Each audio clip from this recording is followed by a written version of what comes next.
psychologists, and each come with their own practice act, and all the work that I have done in the last 11 years has been on their behalf.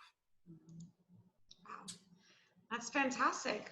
Good. No, they're so lucky to have you. And we were just talking before we officially started the call of what a unique perspective you have, because you actually joined the board right as LPCs, licensed professional counselors, were actually being licensed in California for the very first time, which is an incredible experience. Can you talk us through a little bit what that was like? Well, as I said earlier, I equate it to giving birth. A challenge. It took the village to make that happen, but establishing any new licensure program is huge. The LPCC license was similar to the marriage and family license that was existing in California at the time. And in order to get the LPCC licensure program into law in California, there were a lot of compromises that had to be made with the various other professions in order to make that happen. So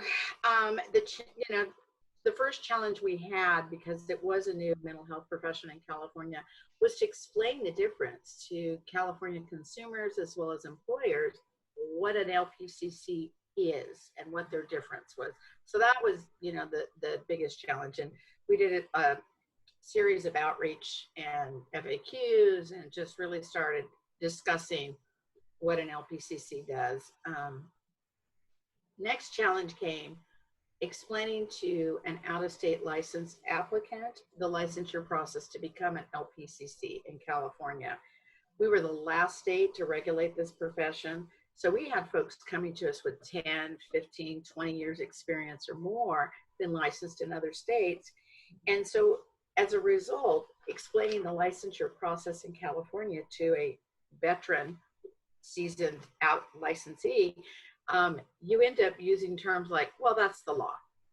I'm sorry, that's it. And that always felt very hollow to me, and it's very bureaucratic. And after a couple of years, it's embarrassing. It was embarrassing to repeat those words, because I work in government, but I like to think I'm not a bureaucrat per se.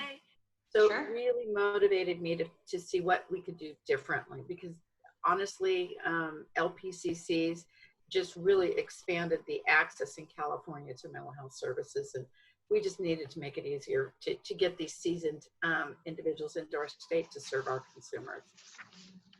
Oh, absolutely. And adding tremendous value just to the behavioral health field. So no, that's fantastic. And I will just say one more housekeeping moment here. Unfortunately, I don't know if it's Zoom's been having a few issues, but we lost the first part of our recording. So I'll just say again that we have Kim Madsen, Executive Officer for the California Board of Behavioral Sciences, with us today to talk about licensure portability. And Kim, this is probably a good time for you to tell us a little bit more about the board and the professions that you regulate, because we do have some attendees on the call that are representative of single or composite boards that aren't part of kind of that umbrella structure in terms of regulation. So if you could just explain that it's even more than counselors that you regulate.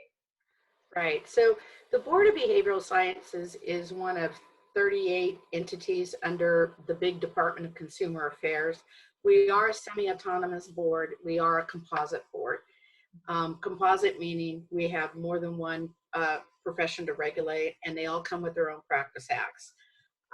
Semi-autonomous meaning we can propose any legislative change, regulation change on our own that is approved by our 13-member board.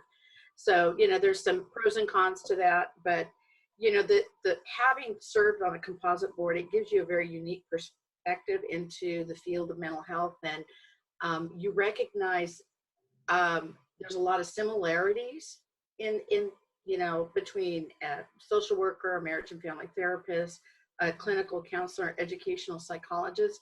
And if you think of it as four circles, coming together, there's that intersection where honestly, if you want to boil it down, they all do psychotherapy, but it's just the way that they were educated and trained that brings a different perspective and a different path to treat consumers with mental health issues. And so when you have a composite board, invariably when you make a change for one, everybody else wants to get on board. So that's the other part of my role. Like every other director or executive officer, you really do try to, where you can, align what's similar, but respecting and honoring the differences of each profession.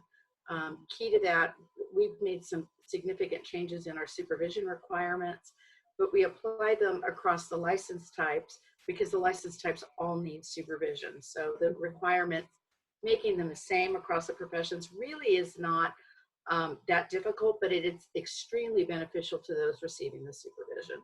So, and then we do everything else, you know, other duties as requested. Absolutely, absolutely. I can identify with that, including changing doorknobs or cleaning a toilet. We clean our office every night. The managers run through and we're wiping doorknobs and public counters. So yeah. You just do it needs to be done, right? Right.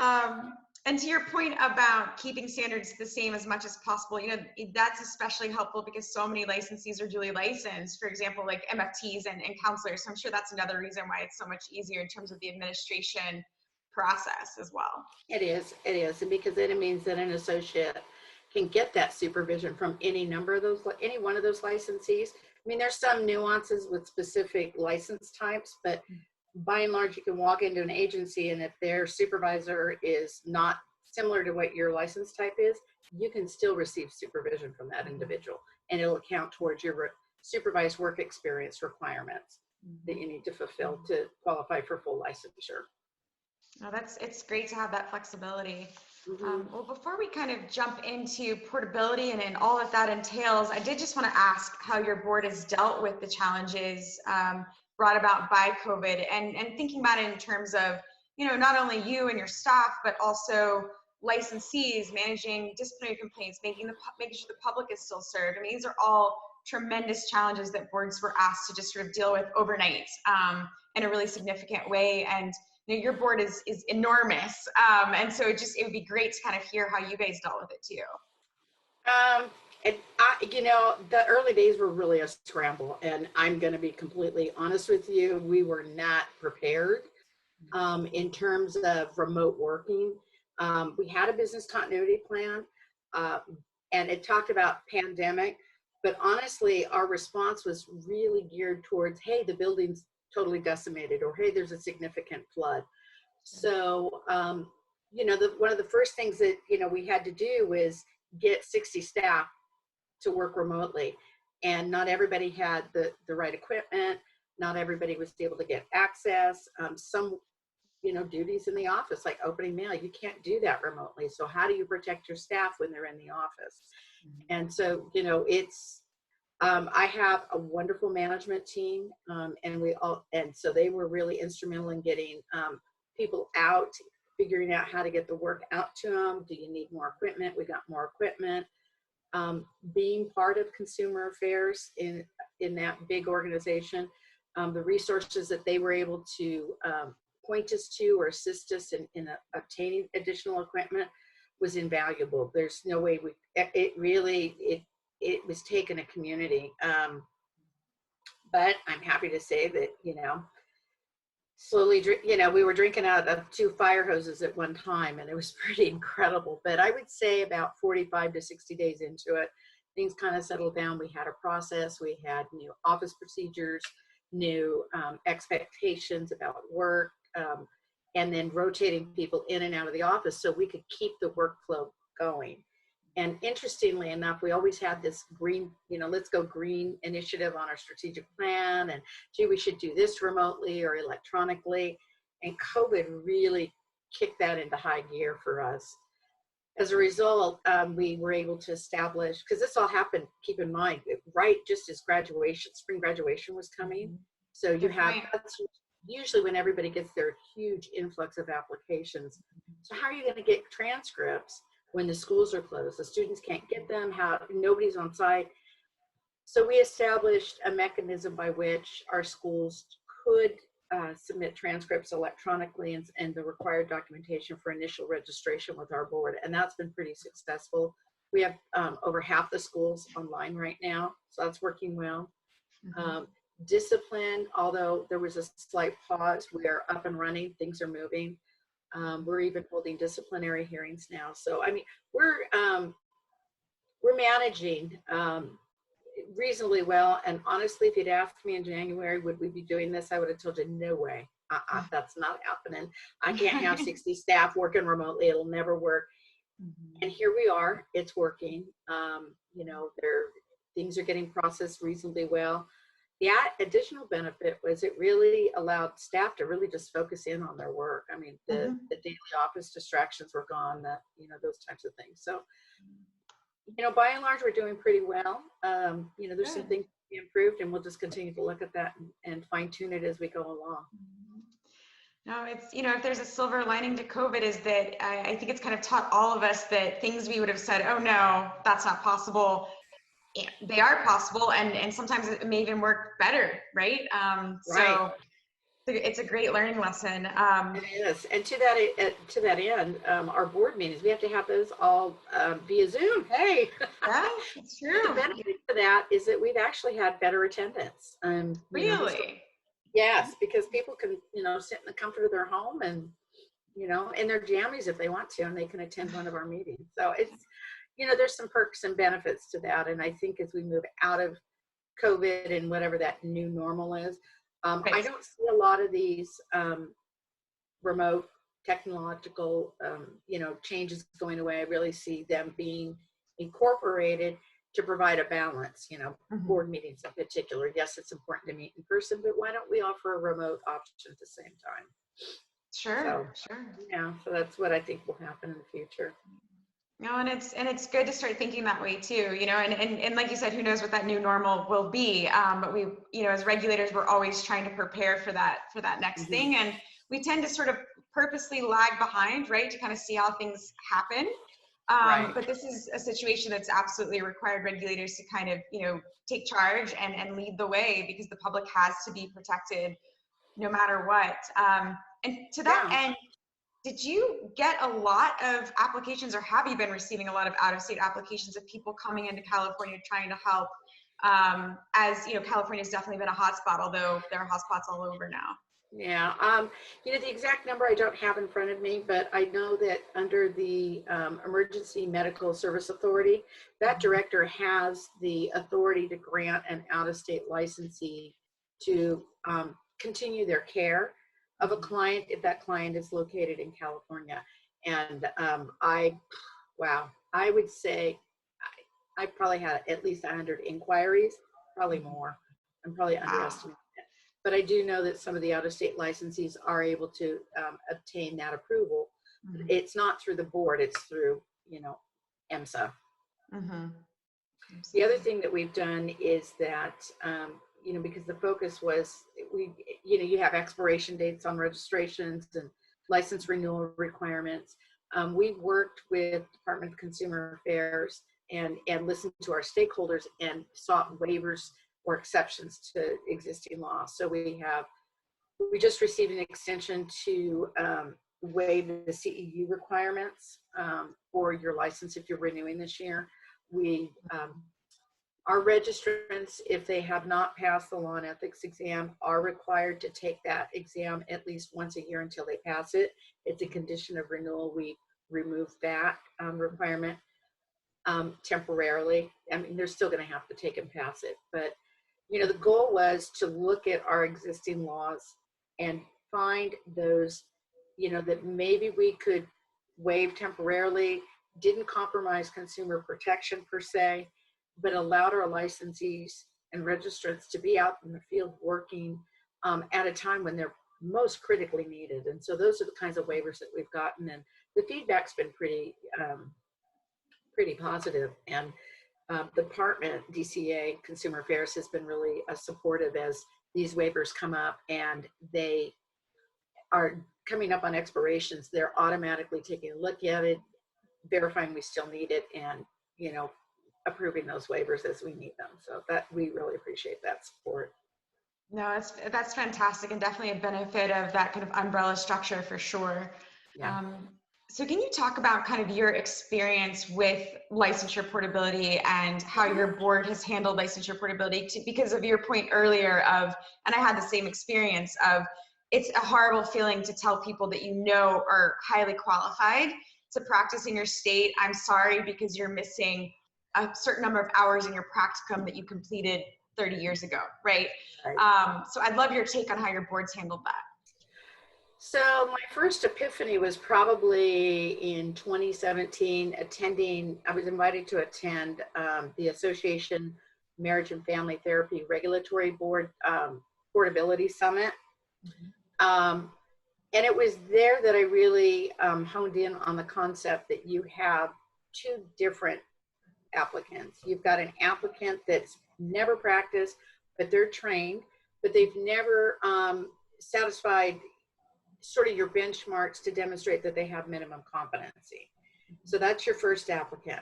The second one is somebody who's been in the field for a number of years. They've already met those benchmarks in their own state, but yet when they come to your state, we're also focused on what is substantially equivalent. That it was when I made a presentation months later, it's like climbing that mountain all over again in the same fashion when you were first licensed. And you're treating your licensed experienced applicants in the same fashion that you're treating a new graduate. So it was just a matter of changing your perspective a little bit. Yes, they're an applicant, but they're a different type of applicant. And so once I was able to really grasp that concept, I proposed the idea at a board meeting that we develop a license portability committee, and the board members agreed. And then through that committee, we quickly got to the point that we just needed a different pathway for the licensed applicants.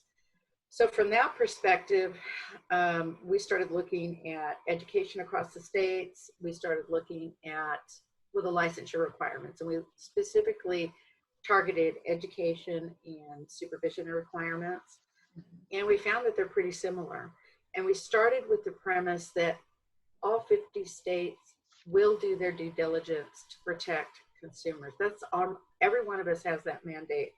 And they do it in different ways. I mean, is it through the examination process? Is it through a mentor process, supervision process? And, it's all similar.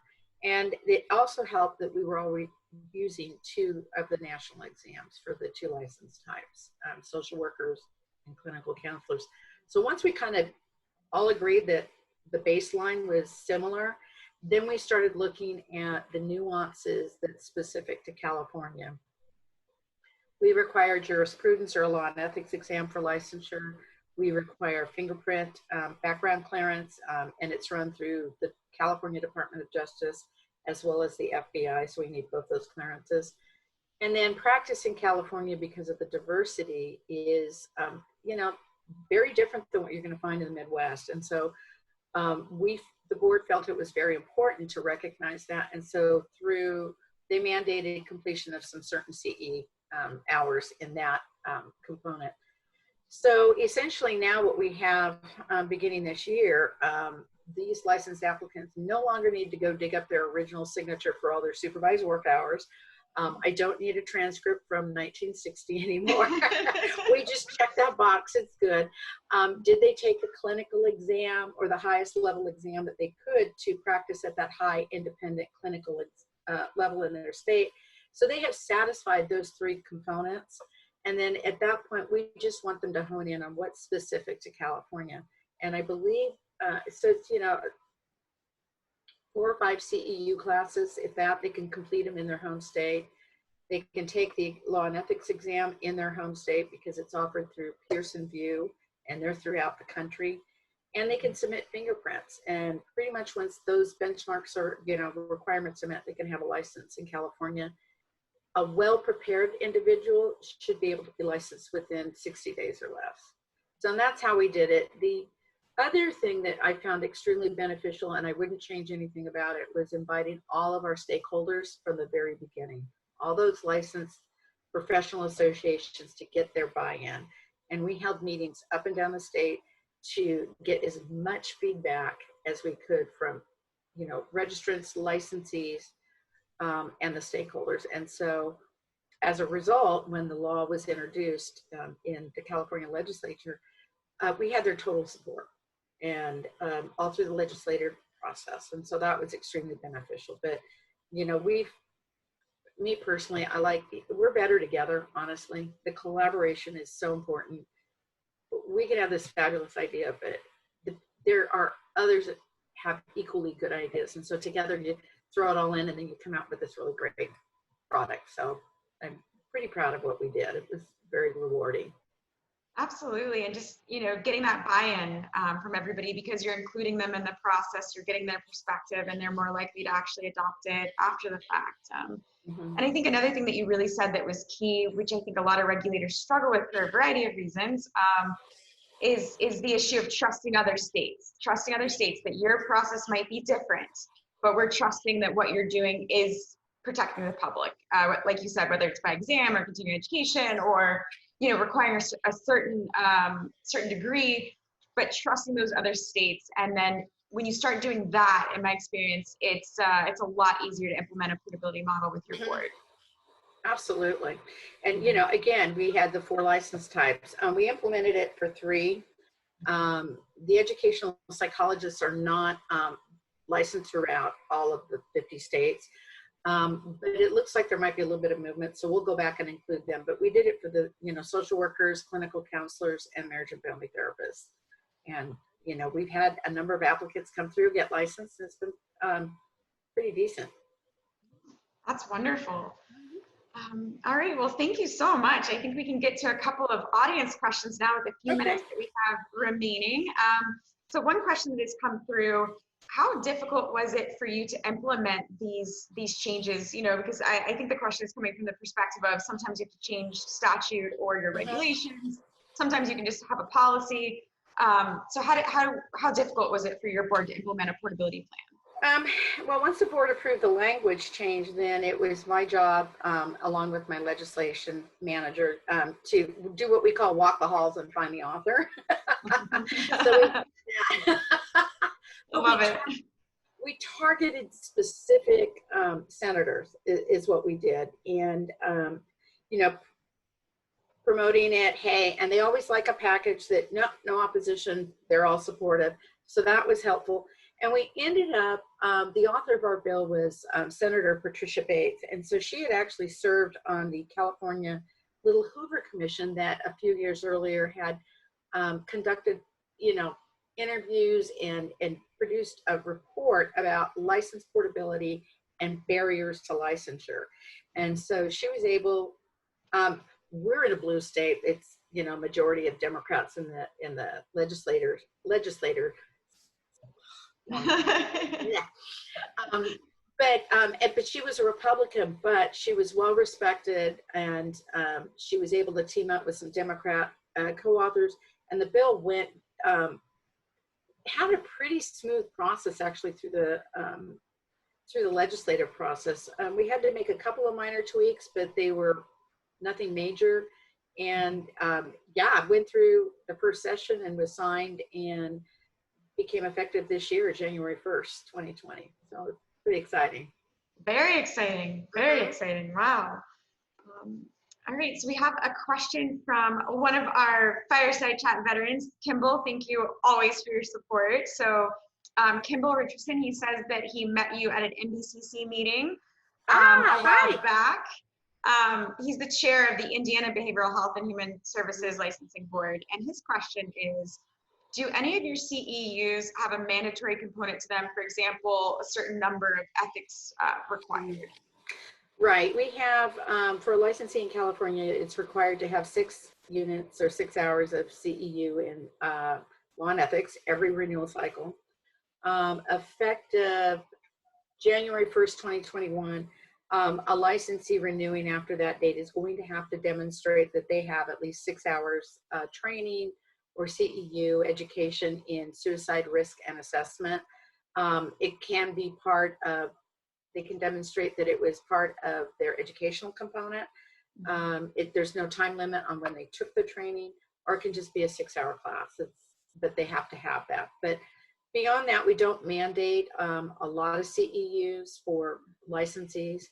The exception to that would be a licensee who's supervising, and then they have to have 6 hours of supervision CEU as well. But the total number every 2 years is 36. Okay, great, thank you. And I think we have time for just one more question to slide in here. This is a great question. Thank you, Mark.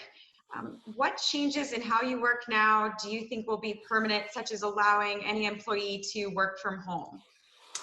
I definitely envision more telework, but maybe not what we have going on right now. We have people coming in to the office 1 day a week, and we limit the number of people in our office to no more than 15 max. Most of the time it's about 10 or 11 in there. So I can see maybe doing a telework plan that's 2-3 days a week ongoing. But there are, with telework and that, there are things in the office that need to be done. We're not getting them done. I mean, archiving files. My file room is pretty large, but starting, like everything else that's overflowing, it's starting to spill out. So you need time to do that kind of maintenance. Yeah, I can see us doing hearings remotely. I can see us doing board meetings and committee meetings remotely. But I think it's important to mix in that human component moving forward. E-transcripts is going to continue, and we're only going to expand that. We're going to really push to get more of our applications online and make it more of a seamless process where we can. So those are the kinds of things I see. And then telehealth, I know that we're going to revise our telehealth regulations. COVID is really highlighted more gaps than we identified initially when we established the new committee to take form next year. So there's going to be a lot there for us to discuss. But yeah, stay tuned. Now, a pandemic makes you think of things that you could have never imagined that you would need to account for. So after this, I think everybody will have a good business continuity plan in place that encompasses everything that could possibly go wrong after this. So. Well, exactly. And I know that, for our standard for equipment in the office was, hey, desktop, PC. Not anymore. We're doing laptop. Everybody's going to have a laptop with a docking station. Most of them do now. We have a lot of folks with scanners. So, just that whole process to make it smoother for everybody. Absolutely. Absolutely. Well, Kim, I can't thank you enough. It's been wonderful having you, and it's so great to see you. For everybody, thank you so much for attending one of our regulatory fireside chats. You'll get a copy of this video once it's completed. We'll send that out next week. And for those of you whose questions I didn't get to, we'll be happy to circle back with you. But thank you all for attending, and I hope you have a wonderful weekend and stay safe and healthy. Thanks again, Kim. Oh, you're welcome, Mary Alice. Thank you. All right. Bye-bye. Bye-bye.